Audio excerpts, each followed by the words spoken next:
নবী করিম সাল্লাল্লাহু আলাইহি ওয়াসাল্লাম বলেছেন, লাইলাতুল কদর আমি পেয়েছি।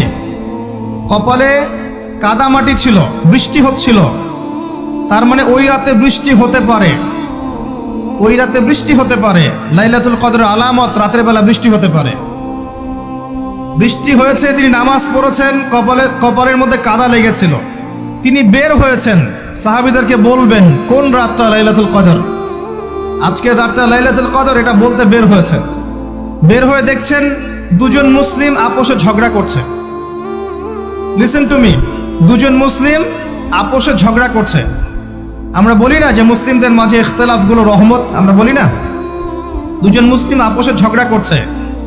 এই কাজটার কারণে আল্লাহ রাব্বুল আলামিন নবী সাল্লাল্লাহু আলাইহি ওয়াসাল্লামের হৃদয় থেকে এই কথাটাকে তুলে নিলেন। তিনি আর বললেন না এক্স্যাক্টলি কোন রাতে লাইলাতুল কদর ছিল, তিনি বলতেই বেরিয়েছিলেন যে কোন রাতে লাইলাতুল কদর ছিল।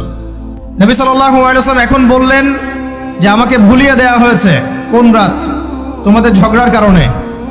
অতএব তোমরা শেষ দশকের বিজোড় রাতগুলোকে তালাশ করো।